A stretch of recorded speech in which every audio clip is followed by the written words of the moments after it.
Greetings and bienvenue, Midnight Crew. Thank you for returning to this broadcast, and welcome to new viewers joining us for the first time. If you like a video, then feel free to subscribe. I'm a Swedish friend. I live in Lapland. I decided to go Innawoods with a rifle. No neighbors for 12 kilometers. Heard tales of some Sami shit when I was little. Apparently this weird thing they were talking about makes blood-howling screams in the middle of the night. When they're heard the next day, dead reindeers and shit are found torn up. I've heard the scream once. It doesn't sound like anything else in the forest. Just a screeching howl. It was a long time ago I thought about that shit, so I forgot. Go Innawoods, at least 38 kilometers from the closest settlement. Nobody except me and my 2 rifles, a suppressed 308. And an over-under shotgun. Set up camp in the forest on a big flat rock. Didn't think that rock might crack from fire. Who cares? JPEG. The first night is windy and rainy.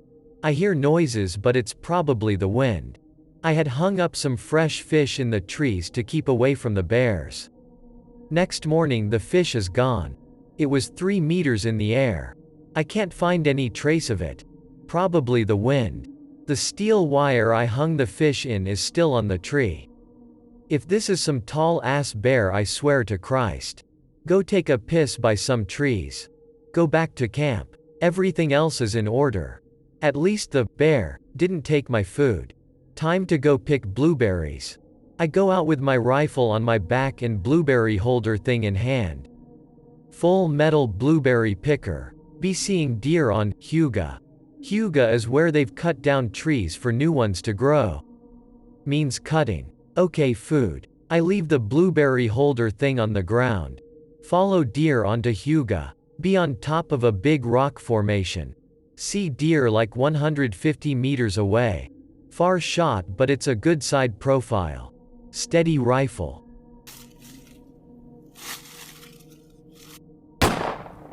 The deer walks for 10 meters. It eventually drops dead. I go back to leave my blueberries at camp. The blueberry holder thing is tipped over, blueberries spilled on the ground. God, I hate bears, Jesus Christ. Is this thing screwing with me? I really love blueberries. Gather the blueberries and leave at camp. Think if this bear screws with me again, I'll fucking kill it. Nobody messes with my blueberries. Go back to the deer after some time. The deer has lost its ass and both back legs. WTF is this? Clean up the deer and carry the front deer half back to camp. Come back to camp, all is untouched. Get the fire going. Fire is only for cooking and is effective against insects. In northern Sweden we have midnight sun, so I can see far. I cook the deer. It's goddamn tasty. Eat blueberries for dessert. Everything tastes better in the wild. Go to sleep and hang up meat in the tree. Wake up in the middle of the night. I smell a really weird smell. It's my fart. Have to take shit from eating all the blueberries. Grab a knife. Go away from camp to an open forest section. Can see all of Fjell. Fjell is like an open area between mountains. Damn good view for a shit. Then I heard it. The screech. My blood turns to ice. I shit. I see something far, far away. It looks like Marin from Moomin. Nobody lives here. What is this fucking thing? It looks at me, I think. Felt like it at least. I made a howling sound back to scare it. The fucking thing goes sonic across the fjell. I am high. Go back to the tent. Sleep with a loaded shotgun. Wake up the next morning. What the hell? It didn't grab my meat this time. I think I scared it. But I still feel watched. Well, I won't back down, and I can't exactly run home. I will kill this thing or it will kill me. See scratch marks on a nearby tree. Deers usually do this with their horns. Only difference is that these marks are 2.5 meters high. Fucking hell. I set up alarms with old army food cans and some fishing wire and buckshot pellets in them. I piss all over the place to mark my territory.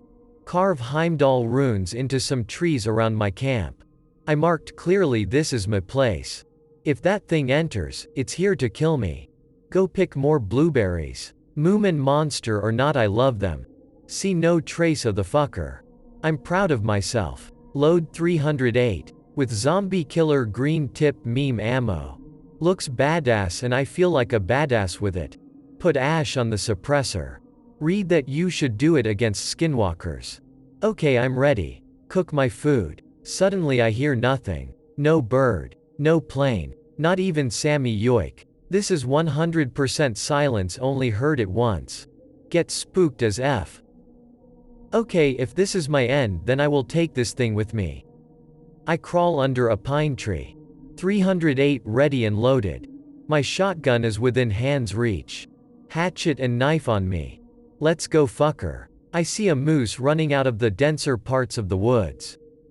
Just plowing through. It runs straight through my smoke alarm. The clanging of the alarm breaks the silence really badly. It was louder compared to the previous silence. Smell of wet hair and death. Call for Thor's hammer to smite this awful thing. Hear the screech again. Not far away. See pine tops moving. What is this big foot?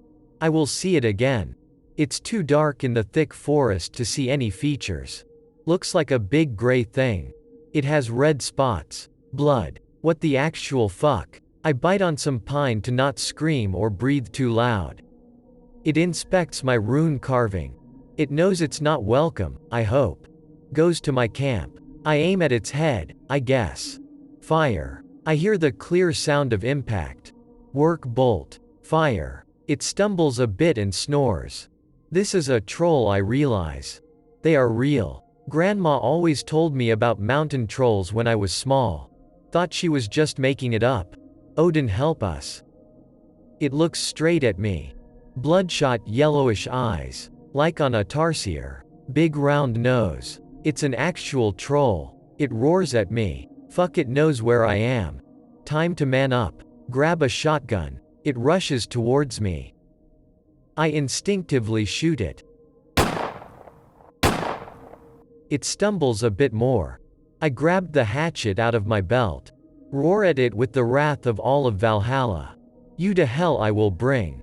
It roars back. I'm standing at this point 10 meters from this huge thing. 3 meters tall at least. I roar at it again. Stand my ground. I take one step forward. It backed out of my territory. Fast as fuck it runs in the direction of the Huga. I just stood there. What the actual fuck? See blood on blueberry leaves. Pick up and take it with me in my wallet. Sleep like a baby. Wake up the next morning. Birds are playing again. It's gone for now. Pack up my shit and start hiking home. When home I put blueberry leaves with evidence in a plastic Ziploc bag. Travel to university in Luleå. Give it to them for DNA analysis. They say they gave it to a university in Uppsala. Get visits from government men. No idea what agency. They tell me it's best if no one knows anything about what has happened. Nothing happened. I got it. My friend from university calls me. He got hold of the results. DNA matches with no known animal. He tells me that he knows what I saw. This all happened in 2009. I will never forget the smell or the sound, but at least I fought what I still think to this day is a mountain troll. Scariest thing I've ever done. I've posted these stories before back when I used to live with my grandpa during the interim between high school and adulthood. As a little backstory, I'll detail the lay of the land. Deep in the Rocky Mountains of Colorado, we had a cabin with about 52 acres of land. Closest living neighbor was about a mile or so the way the crow flies, longer by washed-out rocky-ass roads. We were surrounded by the Bureau of Land Management property and only had the one way in straight up a 70-foot hill of a driveway from the old riverbed. Rectangular log-built cabin with an open layout, loft, bedroom over the northeastern side of the home. Not much to brag about, but we built it and were damn happy. enclosed deck surrounding the floor level and a small, 12 by 8 feet, upper deck to look at the hillside. We used to walk out every night with a spotlight and see what kind of critters came around. Occasional bear and once or twice even a mountain lion. Our beds were 90 degrees from each other.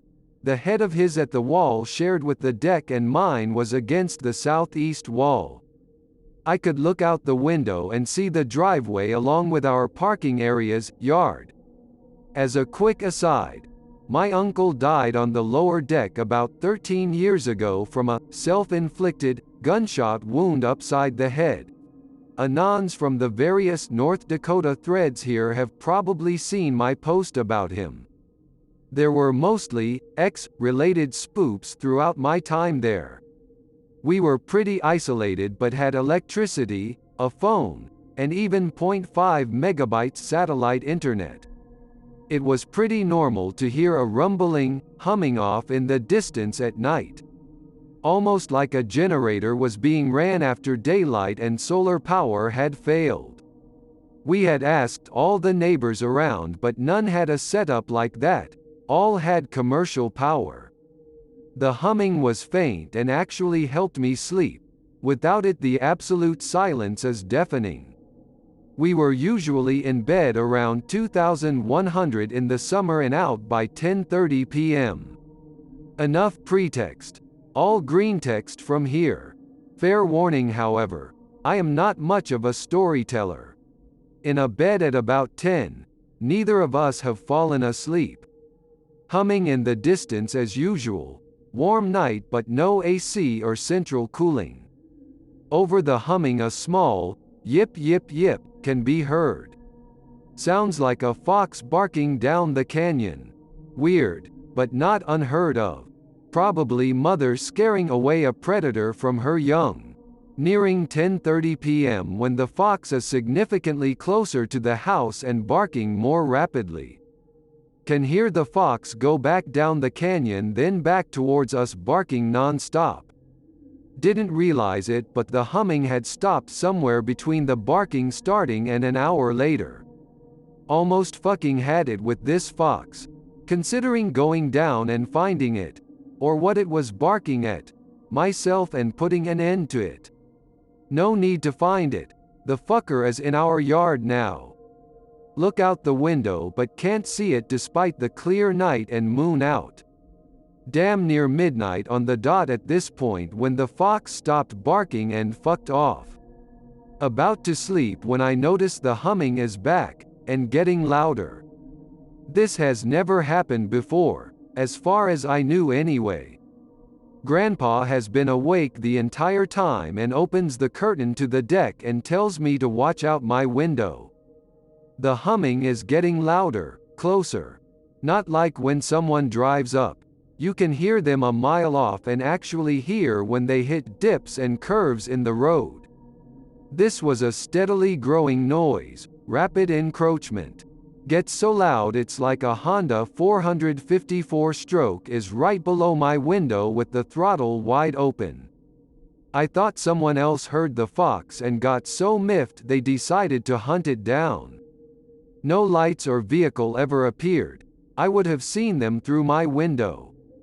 At this point the full-blown engine noise ceases and Grandpappy tells me to step out on the deck. No later than we close the door a sweeping, bright white, floodlight blankets the entire hillside and seems to glass from north to south. It goes back and forth 4 or 5 times, and it takes about 2 minutes for me to take in what I'm seeing. The light doesn't fade at its farther reaches. It just ends and darkness stops. No source, no noise, extremely clear white luminescence. Wasn't a helicopter. We would have seen it due to how clear the sky was there. Couldn't have been someone with one hell of a spotlight as there wasn't a beam coming from anywhere. Absolutely mind-fucked as to where this floodlight came from, and what it was doing there. The next morning the old man told me it had happened probably 10 years prior to that. Humming wasn't heard at night for a while after and I haven't seen it since. Grandpa doesn't like talking about the other instances of spooks, and I only have a couple mind fucks from my time there. As I mentioned before about my uncle dying there, I can tell you with absolute certainty that he has interacted with me. He has even been with me, and as corny or expected as it is, I can feel him. Our lower deck is fully enclosed with 3 7-foot gates to enter. Dead bolted from the inside. Half-inch thick 9-inch long bolts at the top that we secure with the nut so only opposable thumbs can open them from the inside. These were put in because bears would break onto the porch and raid our freezers we had out there, despite a hefty chain and lock securing them. Once a bear got into the garage by working its paw under the door and lifting it open to eat our supply of otter pops in the freezer inside. We could see how he opened it because it left a clear hand or paw print on the inside of the door. He once left me alone for a week while he went to Montana with a buddy to guide one of their high school friends. 1.5 hours away from civilization with just my dog to keep me company. You know those things that go bump in the night? We had those, but Grandpappy said it was mice and nothing more. Dog was a black Weimaraner with the tail still attached. Good damn dog. He would sit when I flipped him off and would drink beer. 10 out of 10 wish I still had him. Didn't have shit to do once the sun went down. Usually ate, had a few drinks and passed out. Sitting at the table in Grandpa's chair, which due to the open style directly faced the front door past the staircase. Side porch door to my left about 15 feet in front of me. Back door behind and to my right in the corner. Always wondered why he sat here, and I now understand the tactical advantage it gives. Also why he always carries. After the divorce and he hit retirement, he lived there alone until I showed up about 2 years later. Now I'm there alone. The dog beside me laying on his bed, snoring. Ruger .45 P90 at my 1 foot o'clock. Perimeter had been secured and triple checked after the dog was let out before we turned in for the night. Roughly 11 p.m. I'm still sitting at the table reading some shit about America before Europeans civilized the shit out of them. It takes me way longer than I like to admit for me to grab my sidearm and register what the fuck is going on. Dog is in full offense and letting the most guttural growl I have ever heard to this day escape his toothy maw. Being an 18-year-old boy alone in the middle of the mountains, I am not ashamed to admit I was scared. So scared I was crying and unable to move. My fight or flight didn't exist. It was simply, pray for the love of God that you die quickly. This is literally the stuff of my nightmares to this day. I hope that you enjoyed tonight's broadcast. If you enjoyed tonight's story, then please subscribe to the channel as more Greentexts will appear daily. A new broadcast will appear when the clock strikes midnight Central Time.